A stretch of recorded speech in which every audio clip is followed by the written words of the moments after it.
Gusto niyo tapusin? Lumabas kayo sa kalsada. Tapusin natin. O lahat tayo.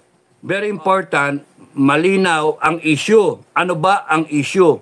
Hindi pwedeng may question mark ang presidente na bangag. Pasukin na yung presidente natin may issue sa pag-iisip. Niwi na nga eh. Lahat sila nakapaligid. Kaya kung ako lang ang masunod, lahat sila subjected to drug test. Ito nga mga kababayan, bago natin ituloy ang video na ito, kung bago ka lang sa aking YouTube channel baka pwede makahingi ng like at subscribe at click mo na rin ang notification bell para updated ka sa aking nilalabas na bagong video. Salamat po. Pwedeng mangyari yung EDSA 1 eh. Pwedeng mangyari yung EDSA 2. Combination So, may nag-comment sa inyo na dapat mauna yung sundalo. Sinagot ko. EDSA 1, nauna yung sundalo. Pero, wala nangyari. Kaya si Cardinal Sin, sinabi, mga tao, protektahan nyo, lumabas kayo, protektahan nyo. It changed the tide. No? Kung hindi lumabas yung mga tao, na sinabi ni Cardinal Sin, protektahan yung mga sundalo, patay lahat yon. Kasi they were aiming already, yung 105, papunta doon sa Aguinaldo. Yun yung katotohanan. Now, nung si Cañeso naupo as the acting commanding general ng army, kinuha niya kagad, he took possession right away, pinarelieve, nagkaroon ng bagong commander, yung battery ng 105. Kaya hindi matuloy na yon. Hindi na upakan yung Aguinaldo. Tapos kaya nga, nag-change yung tide. Tapos nung Cory government, 7 beses, if I remember right, 7 kudeta yun. Hindi lumabas ang taong bayan. 7 kudeta, nanguna ang armed forces para palitan ang dilaw. No? Na magiging problema ninyo ng ilang taon. Kasi ang taong bayan hindi lumitaw para sa tulungan yung mga sundalo na galit sa ginagawa ni Cory. Tagal-tagal, walang kuryente nga eh. Uy, meron pala nawawalan tayo ng kuryente nga, no? How stupid. Tapos kaya 7 kudeta yun. Lahat yun, timbog. Yari, maraming nasirang karir, maraming nakulong, may namatay pa nga eh. Merong mga hindi nakatanggap ng benefits, nagdusa yung pamilya nila. Kaya, lesson learned yon. Tapos panahon nung kay ERAP, no? Ayun na naman, envelope na waiting naman ang pinag-uusap. Waiting lang yon. Walang droga, waiting lang. Walang pagnanakaw, waiting lang. Tapos yung ebidensya na sinasabi na laman ng second envelope na bank account na diniposito yung pera doon, ayaw ipalabas ng mga senador na kakampi ni ERAP. Ano nangyari? Lumabas ang mga tao, sumunod ang armed forces. Withdrawal of support, buong-buo yun. So, in all this meron pa, yung pagdating kay Gloria Arroyo, nauso yung Magdalo. Sila Trillanes, dun sumikat. Yung sa Magdalo, hindi lumitaw na naman ang taong bayan. Kaya yung Magdalo na maraming reklamo, yung operations, etc., ek na yan, pati yung korupsyon, walang nangyari kasi yung tao na naman hindi lumitaw. Nagsisin tao, later on, iboboto si Trillanes na maging senator. Kaya siya sumikat. And then eventually, si Danny Lim, nakasama yung mga ranger at saka marines, magi-strike sila, wala rin taong lumabas. No?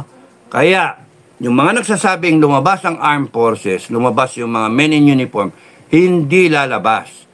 Kita nyo, EDSA 1, EDSA 2, lahat yan, ng mga nakaraan, pati yung mga kudeta nakaraan.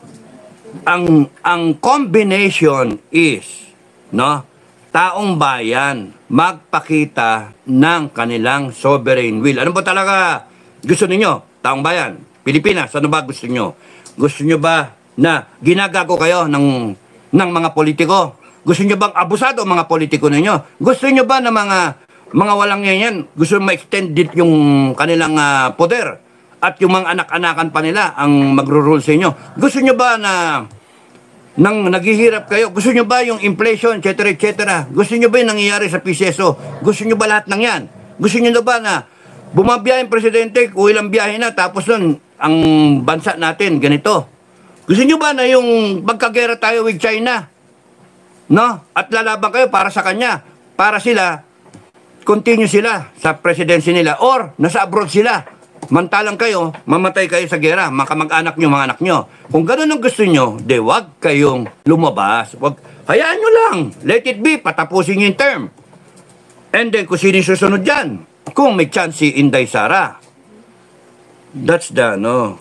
Never mauuna ang armed forces ninyo because ang training ng armed forces, disiplinado, they will only follow the people, majority of the people. They will not go out ahead of you sa kalsada. Na, hindi, strike kami. May mga baril kami, strike kami. No. Ngayon yung mga nagsasabing, mauna yung armed forces kasi sila may baril. Ano gusto nyo, magpatayan? Gusto nyo sila mamaril sila? Wag nyong pangunahan. Yung armed forces, hindi kayo babarilin. Hindi kayo babarilin. Kasi pagka kayo binaril ng armed forces nyo, magsisibil war tayo. No? Magsisibil war tayo. Mag-aaway-away within the armed forces, it will crumble. It will disintegrate. Maghahati yan. Yung mga pro-people at yung mga bayaran na bangag. Maghahati. Which I don't think will happen. Buo ang armed forces natin. Magagaling yung mga commander natin. Wow. P-Mayor. Sabi nga ni Bato hindi marunong sinungaling yun. Ay, nako. Ngayon yung mga nagtataka, bakit wala pa? Huwag kayo magsasabi na, nabayaran na yan, nabayaran na. Huwag kayo magkoconclude ng ganon. Because these people, may mga career din naman, may mga pamilya rin. Hindi sila basta-basta isasapala rin yung buhay para sa inyo na ayaw nyo naman lumabas. Ang galing magsalita, pero wala namang kulang naman sa gawa. Ipapahamak nyo ibang tao, pero yung sarili ninyo ayaw nyo ipahamak. Yon ang problema sa Pilipinas. Lumabas kayo, pakita nyo yung sovereign will ninyo. Makita nyo kung ano mangyari sa armed forces. Gusto nyo tapusin to? Gusto nyo tapusin? Lumabas kayo sa kalsada. Tapusin natin. O lahat tayo. O, yung hindi umaten, pangit.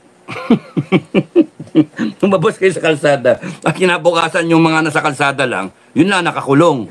You see? Yun nga, nagtatapang-tapangan, marami nagtatapang-tapangan, pero pagkasagawa, wala. And then, naasahan ninyo yung armed forces ninyo. No, mali. You really want a better Philippines, it's up to you. You want this to end, this corruption, this abuse of power, it's up to you. Not up to your armed forces. Tandaan nyo yun. Ilang beses na sasabihin, it's not up to your armed forces. Gusto nyo matigil yung gera na yan, it's up to you, not to your armed forces. Pagka in-orderin yung armed forces na girahin yung China, girahin nila yung China. No? Ang ginagawa ko na lang huwag kayo sumunod, huwag kayo sumunod. Nahayin ako. Kaya nga, very important, lahat ng Pilipino, taong bayan, lahat ng AFP, PNP, MUP, retired, very important, malinaw ang issue. Ano ba ang issue? Hindi pwedeng may question mark ang presidente na bangag, na gumagamit, tumitira ng droga. Hindi pwedeng ganon because yung utak niya, kleng-kleng bang-bang. Hindi pwedeng isasabak tayo sa gera o sa alanganin kung ano-ano ang papasukin. Yung presidente natin, may issue sa pag-iisip. Niwi na nga Lahat silang nakapaligid. Kaya kung ako lang ang masunod, lahat sila subjected to drug test. Pag umikot ang gulong. Ay, nako. And kayong mga nakapaikot kay BP Sara, protect BP Sara. No? Protect the Dutertes. Because anytime this government, when they panic, they might panic ahead of the might of the people. Yung sovereign will. Pag nakita nilang lalabas na, baka doon silang humugot bigla at maunahan ang taong bayan. Maunahan yung sovereign will nyo. Because this government is really abnormal.